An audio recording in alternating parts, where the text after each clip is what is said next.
Fast न्यूजचे प्रायोजक Gokul.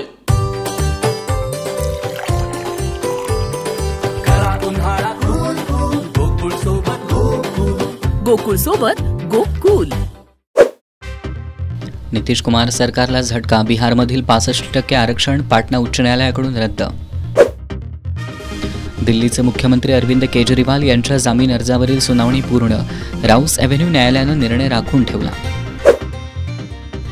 OBC आणि मराठ्यांच्या आरक्षणाचं ताट वेगवेगळं असलं पाहिजे, प्रकाश आंबेडकरांची मागणी।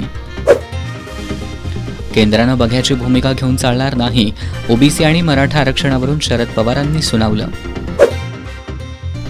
उद्धव ठाकरे आणि शरद पवार मराठा आरक्षणाचे मारेकरी, भाजप प्रदेशाध्यक्ष चंद्रशेखर बावनकुळे यांची टीका। सरकारनं शेतकऱ्यांच्या जखमेवर मीठ चोळलं, एमएसपी मधील वाढ अत्यंत तुटपुंजी, किसान सभेचे नेते डॉक्टर अजित नवलेंचा आरोप। फडणवीस सरकार राज्यातील सामाजिक सलोखा उद्ध्वस्त करते, विरोधी पक्षनेते विजय वडेट्टीवार यांचा आरोप।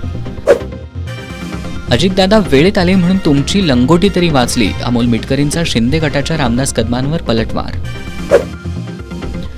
लोकांना आता ठोस कामं हवीत, करमणूक नकोय, रावसाहेब दानवेंचं उद्धव ठाकरेंना प्रत्युत्तर।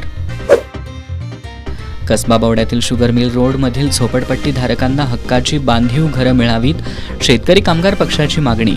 शिष्टमंडळाचं महापालिकेचे अतिरिक्त आयुक्त राहुल रोकडे यांना निवेदन।